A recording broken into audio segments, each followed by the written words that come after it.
1200 మంది బిడ్డలు ఆత్మ బలిదానం చేసుకొని మాటలు నమ్మి చనిపోయి తెలంగాణ వస్తే ఆ తెలంగాణలో ఇంటికో ఉద్యోగం సంఘ దేవుడెరుకు ఊరుకో కోడి ఇంటికో ఈగ ఇయ్యకపోను ఇవాళ మా తెలుగుదేశం పార్టీని మోసం చేసిన వాళ్ళకు నువ్వు కార్పొరేటర్ టికెట్ ఇస్తావా? అంతెందుకు ఆనాడు తెలంగాణ ఉద్యమాన్ని వ్యతిరేకించిన తుమ్మల నాగేశ్వరరావు కన్న తల్లి లాంటి పార్టీని మోసం చేసి చివరికి కన్న తల్లిని కూడా తెగ నమ్ముకునే తుమ్మల నాగేశ్వరరావుకు మంత్రి పదవి ఇచ్చినావు తప్ప తెలంగాణ ఉద్యమంలో పనిచేసిన వాళ్ళకు నువ్వేమని ఇచ్చినావా అని నేను అడుగుతున్నా. ఇంకొకడు ఉన్నాడు తలసాని, ఎన్నికలు కూడా అసలు కూడా నాకు తలసాని కూడా మాట్లాడుతున్నాడు.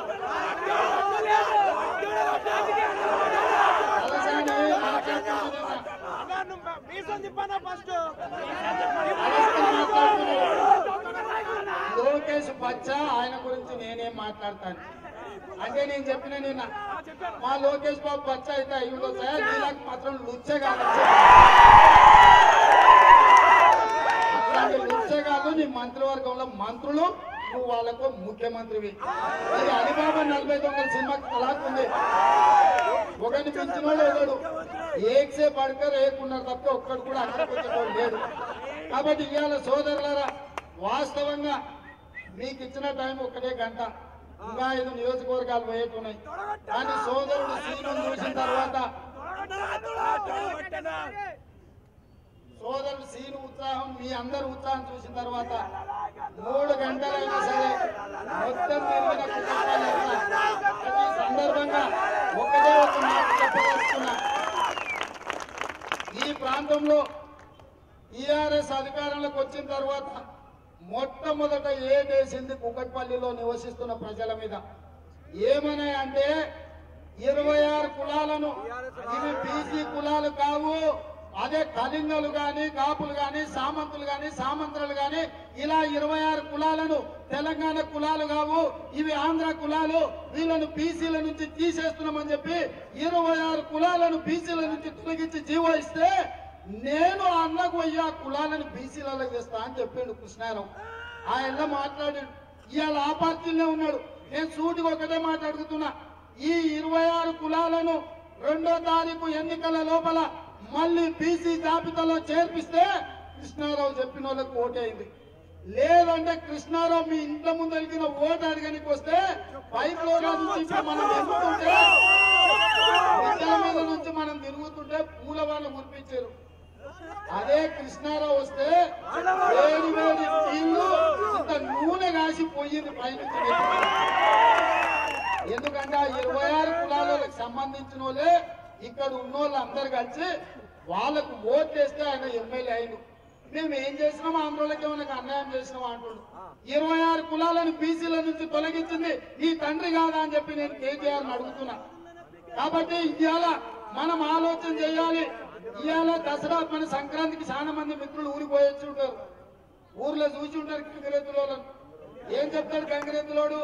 అమ్మ కనిపోయినా అమ్మకి దండం పెట్టి అంటాడు, అయ్య కనిపోయినా అయ్యకి దండం పెట్టి అంటాడు, వంగి దండం పెట్టుర్రి వంగి దండం పెట్టుర్రి కాళ్ళకి దండం పెట్టు, అమ్మ వచ్చ నిండా పోస్తుంది మనకు పండుగ అవుతుంది అని చెప్తాడు గంగిరెద్దులోడు.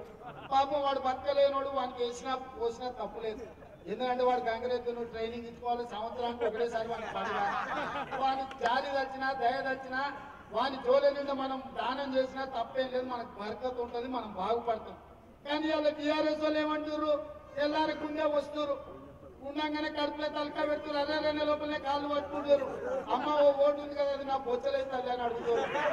మీరు ఇట్లాంటి మాటలకి నమ్మితారంటే మోసపోతారు. ఇవాళ టీఆర్ఎస్ వాళ్ళని ఎవరిని క్షమించకండి. వీళ్ళ చేతులు ఏంది లేదు, టీఆర్ఎస్ వాళ్ళ చేతుల బిస్సా అసదుద్దీన్ ఓవైసీ చేతులు ఉంది. కారేమో వీళ్ళది, స్టీరింగ్ ఏమో అన్నది. ఏం చెప్పిండు? కారు వాళ్ళదే కానీ స్టీరింగ్ మీద ఆత్మీయ భయ చలాని.